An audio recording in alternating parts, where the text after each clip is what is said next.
Workplace wellness is a phrase we have been hearing lately. While it's common to see a lot of millennials falling prey to anxiety, trauma, tiredness, and exhaustion, the question is how well corporates and organizational leaders are heeding to this issue. Welcome to LonePack Conversations. I'm Aishwarya, your host, and with me, I have Ryan Bonnici, a renowned leader in today's marketing world. Hi, Ryan. It's great to have you in our session today. Hey, it's so nice to be here. Thank you for having me. Yeah. So, Ryan, you're the Chief Marketing Officer at G2, one of the world's leading review and uplifting platforms. You also serve on the board of directors for the mental health nonprofit Bring Change to Mind. How is it to manage both nonprofit and revenue-based leadership roles at the same time? It's an interesting challenge, but it makes it really fun because I feel like a lot of the work I do at G2, which is obviously very revenue focused. Mm-hmm. Luckily it's in an area that I really love, and I'm super passionate about technology and software, so I love that role, and it pays me, which is great. And then on the flip side, the work I do with Bring Change to Mind, while it doesn't pay me in the same sense, it's Mm-hmm. and around an area that's really important to me, and so yeah, it's nice to kind of give back in a way that's not revenue actually. So yeah, it's quite fun, but there's definitely sometimes a challenge at times for me to prioritize between the two.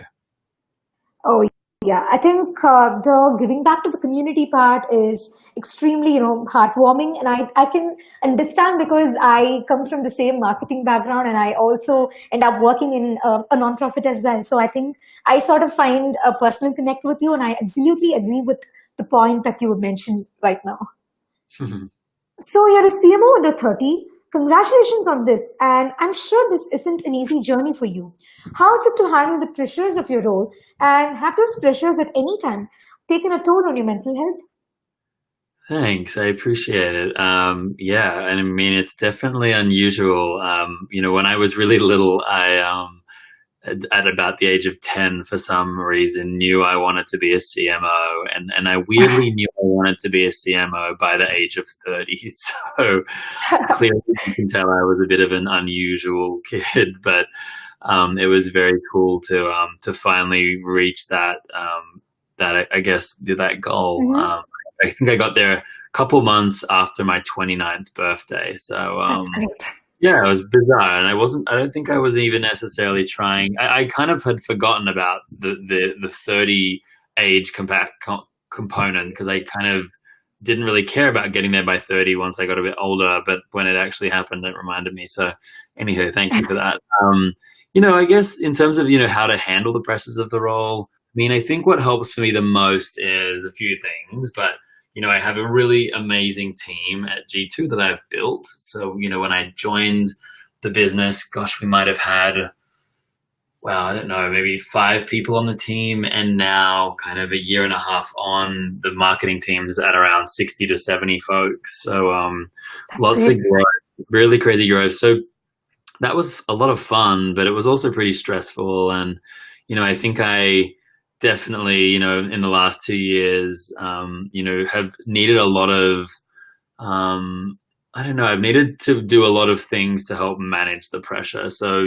for example, I get, like a sports massage once a week, which is not Hmm. fun, it's quite painful, but I find that helps me release stress. I get, acupuncture every week. I go to the chiro. I do a lot of kind of, I guess, self-care activities, you could maybe call them, as well as seeing therapists regularly, weekly, if not twice a week, to kind of help me work on, my mind, help me, keep working on my body. And, I think if I can keep both of them as healthy as possible, I'll be set up for Totally. success. Yeah, totally. And to, start off, I think when you said you wanted to be a CMO right at the age of, say, 10, I think I've read this short story where you were fancied by the emails that your father gets in the phone. And I think you really wanted to be a CMO right at Yeah, that I was a really funny kid like that. I used to, yeah, time. my dad was a business owner, and so yeah, I used to see him always on his phone getting Hmm. emails, and I used to tell him, I was like, oh my gosh, that's so cool! I can't wait I can have a phone and I'll get emails, and that'll mean I'm important and people need me. I think And that's the best fanciest I, dream a child can have, seeing the father yeah. do that and you sort of get inspired. Nice to know, Ryan. And I love the way you brought the point of seeing therapists as a form of self-care and a form of maintaining the body and the mind balance. So I really like that point, because most of the people today think going to therapists is, sort of an extra work, or still many people think it's a taboo. So I think coming from you and coming from an experience as yours, I think it's a very good point that you stated. Thanks. Mm-hmm. So what are some ways you shatter the stigma around mental health within your organization? I think, so I guess shattering stigma is really what Bring Change to Mind is all about. Because I think, at Bring Change to Mind, when we did all the research, we saw that there's a lot of great services out there for people that are aware of their mental health and, their mental health challenges, and are, proactively seeing therapists. We see great results. My wife actually is a clinical psychologist. So, we met actually in psychology class back at university. And I think what we saw in the world was that, the problem wasn't, helping folks once they had raised their hand and asked for help. The problem was most people don't ask for help. I think 80% of people that have a mental health condition don't actually seek help. And those that do seek help, on average 10 years after when they would have been diagnosable. So the symptoms and the problems have been there for 10 years is the average time frame it takes for someone to get help. And so, we did more and more research and realized the reason why people weren't getting help sooner was because there was this stigma around mental health, to your point. And so, I think I don't necessarily sit down every day and think about how am I going to shatter the stigma around mental health within my company. But I guess, I try and be really vulnerable and authentic and open with people about my own challenges. And I think by me doing that, I have noticed other people have come to me and shared with me their challenges, and have said to me that me talking about that has helped them feel comfortable talking about them and get therapy and stuff. And so I think kind of the best way to, kind of drive change in that space is ultimately to just be open and tell people the truth about what you're going through, good and bad. And I think that helps them start to realize that it is a safe space. So coincidentally, I think LonePack's motive is also to shatter the stigma around mental health. And that was a really valid statement when you said people have to be vulnerable. People have to be open about the emotions that they go through. And I think impact needn't be always a greater thing. It can be just small, act of kindness, and that can actually go a long way. So as you said, get that impact done with a self motive and get that out to people so that more people get influenced by you and try to do the same thing. And I think impact spreads in that way. Absolutely. In a recent article, you spoke about how being bullied had a part in your success today. Could you elaborate more on that? Absolutely. I think for me, kind of growing up, and I was, I mentioned I was a little bit odd and different. I was always really shy growing up. And so, I was also an only child. And so I just think I wasn't great at knowing how to make friends, or I'm not sure what it was. I think I was still a pretty nice kid, but I don't know if it was I was shy or I was just like a really easy target for bullies maybe. And so I think that was tough, and that kind of, I guess, shaped me in certain ways, some of which were good and others which weren't good. But, I think I've been able to, I guess, like work on some of like the trauma from that and from childhood. But, at the same time, I think for me, like it's hard to say I wouldn't want to have that had not happened to me, because I really like the person I am today, and who knows like what person I would have been had I not have had that happen to me and I not have had to work on myself. And so, I wouldn't say like I regret any of that stuff, but I definitely regret not getting therapy earlier in life. Yeah, I think recounting and always getting back to childhood and relating it to the present day views is very important, and it's good that all of us need to start doing that. So, yeah. You're featured as one of the most authentic CMOs by Drift, another giant in the SaaS industry.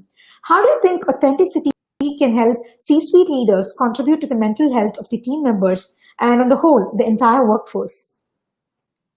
Look, I think authenticity can help C-suite leaders contribute to the mental health of their team members, because I think it's so different from the standard and the traditional leadership kind of model and the leadership role that most managers take, right? And I think it's important to kind of Mhm. think about management and leadership are two very different things. And even if you're a manager, you might not be a leader. And so, Totally. um, yeah, and so I think kind of by, the old school way of management really was, kind of keeping control, not sharing everything with the team, keeping people in the dark, only telling them the minimum they need to know.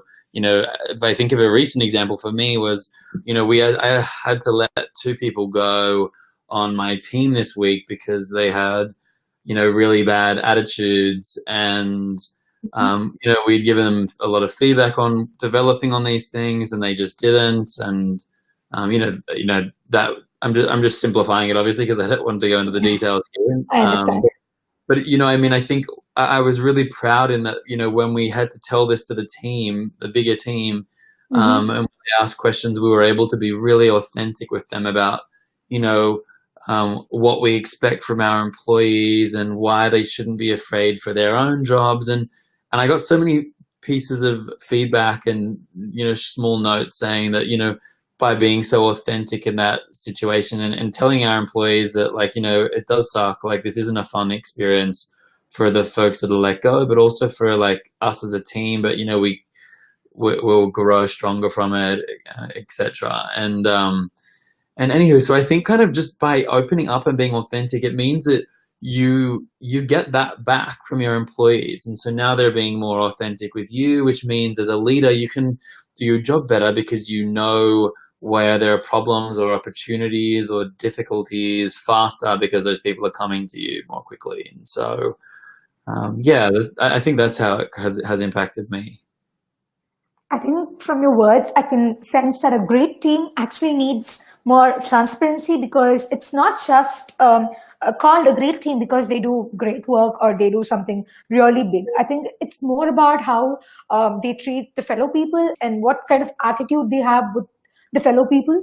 And yeah, to identify the limitations, to identify the strengths, and addressing the issues, good or bad. I think that forms the strength of a team, and that actually grows to an organization level as well, be it the top management or the C-suite. You wrote in your recent article for Harvard Business Review on how, as a boss, you encourage your employees to consider outside job offers. That's interesting. Does this have anything to do with the mental health concept, or was it something else that drove you to pick this thought? Yeah, so I think where this kind of came from for me, and this concept, it wasn't tied into mental health really. It was really more about, I think I was just kind of examining my own career, and I'm often asked by, my peers and my employees kind of, questions on career and growing. And so I kind of reflected on, my past decade in marketing and how I had gotten to where I had got. And I think a big part of it for me was that I've just always been very happy to chat to people if, they reach out to me about a role that seems interesting and at a company that's doing interesting things. Mhm. And, I probably only take, like, I'll only actually reply and, set up a call with maybe, gosh, I don't know, 5% of the people that actually reach out to me, just because, a lot of them are, just maybe not the right roles, or the companies aren't, the right fit for what I would be interested in next. And so I don't chat to that many people throughout the year, but anyway, I am always doing that. And the reason is that I'm kind of always interested in just learning, what roles are out there, and like what is my value, what is my worth right now. And so by kind of being kind of like involved in those conversations, just reactively, if those folks are reaching out, has helped me then kind of work out like, oh wow, like companies are saying they would pay me this much to do this job at their companies. I don't want to work at those companies, but I love where I am right now, but maybe I need to speak to my boss because I am not at the right market pay rate. And again, that allows me then to just have a really like simple and professional discussion with my boss where I say, hey, I love working at this company. I want to stay here, but I'm getting offers, at 20% more than what I'm currently on. And, I don't want to leave, but I'm kind of considering some of these offers at the moment just because of the fact that, that extra 20% would be really helpful for me and my family situation. And so I think like whenever I've had to do that, and I haven't done that very many times, maybe only once or twice in my career, my boss has always come back to me and, being able to offer me more responsibility and, more compensation. And, my message here is that, you shouldn't just go and try and blackmail your boss to that you're going to leave them because I think the reality is you need to be very, very well aware if you go down this path and that I'm talking about is I would only ever do that if I'm like very willing to leave and happy to leave because, it could go wrong and now your boss might not want you on the team. So like you should never have that conversation unless you are going to leave if there isn't a change at work. But so, I think by kind of helping them see that, like by also being open about that in my experience with my employees, I find my employees will come to me and chat to me when they're, chatting or interviewing with the company. And, it's weird. It's weird to say, but that isn't weird for me. Like I would, if they're rock stars in our team, like I would love to coach them in terms of how they get their next job because they're going to leave G2 being a total advocate for our company, a total advocate for me, a total advocate for their career. And, they'll know people obviously based in Chicago that might be looking for jobs that they'll refer. Like it's not a bad thing, right? Like you don't want the same people on your team forever. Just like you don't want the same CMO forever. You need to mix things up. And so, True. I'm kind of realistic with my team around the fact that like I'm not going to be here forever, nor do I expect them to pretend that they are, Yeah, true that. It's a perfect analysis actually.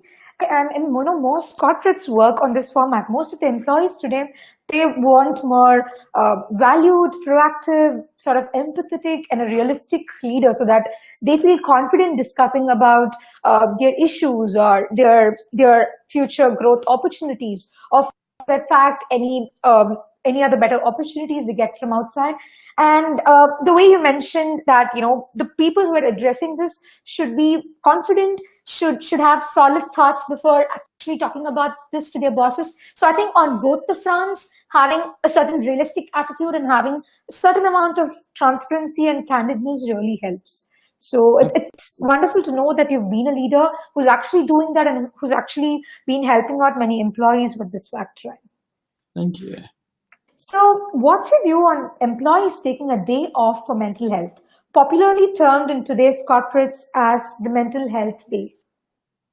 My view on it is that it is great and more employees should take mental health days when they need them and more employers should openly talk about them as well as an option for folks to take. And I genuinely think the only way realistically to actually make people start to take these sorts of things is for leadership teams to actually do that themselves and show that it's an okay thing to do. So I have definitely had days where I've canceled on all of my meetings in the morning just because I haven't been in the right, frame of mind for that day. And I've told my employees that I'm having a mental health day. And, that has encouraged them to know that they can do the same, which has been a nice feeling.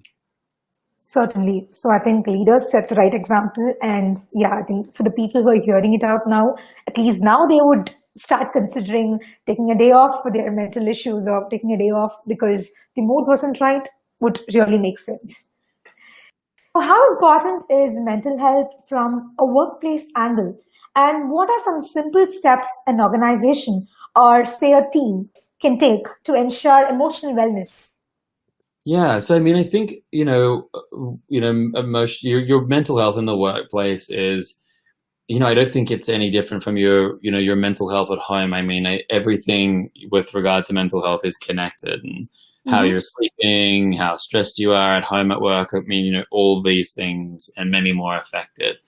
And so I think like some really simple things folks can do is to just get better at identifying when they have a lower score for their mental health of a certain day.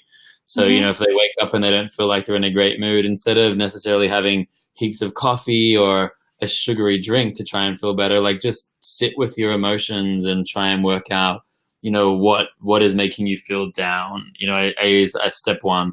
I think for me, that's something that's been really helpful is also, I turn off most notifications from my apps on my phone. So, my phone never buzzes for any app. It only buzzes and it'll only vibrate if someone's calling or if someone sends me a cell, like an SMS message. But if you Facebook Mm-hmm. message me, WhatsApp me, Slack me, email me, etc., like none of those notifications vibrate my phone, and they don't actually even come through on my screen. I have them completely muted. So the only way I can see a notification is if I actually go into the app itself.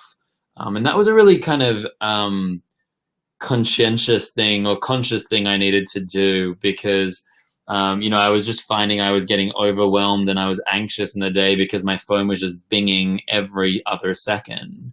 And it Mm-hmm. was super disruptive to me in my day to day. So, just putting in some kind of really kind of intentional changes around notifications was one big way to help. And then I think the third and kind of like final thing I would say is, I think, just kind of identifying if your work is a safe space for this sort of a thing, and looking at how you start to have that conversation with your boss, or if you're a boss, like with your employees around kind of mental health. And that doesn't mean a boss needs to say to their employees, how is your mental health today? But I mean, asking questions that might help open up an employee around like, how are you doing? And, most people will give you a bit of a response that's work related. And then I'll always follow up with like, yeah, and how are you doing outside of work? Like how are you doing as a person? And, that then is kind of like showing my employee, I think that, this one-on-one or this meeting or this conversation or this relationship is a safe space for them to open up. And so that's sort of how I do it. Great to know. I see three main tips here. I think living through your emotions, minimal notifications, and kind of retrospection, and having a personal conversation with, say, your boss or anybody that you feel like talking to at workplace. I think it will really help a lot of people out there. Coming Thank to you. the closure, I think I'd like to have one last question, which I think is one of the most debatable questions, and I think most important question that most corporates need to look into. So, as a top-tier management leader, do you think every company should invest more on providing mental wellness support in the form of, say, therapy sessions, relaxation benefits, and so on? I mean, absolutely. I really think that, for any company to be successful, it starts with their employees. And so, Mm-hmm. you need to hire the best employees, obviously. You need to run the best training to help employees become better and keep learning. And I think you need to kind of support them in their journey, right? So just as, you would most companies would allow someone to, get extra training in their job area to make them better.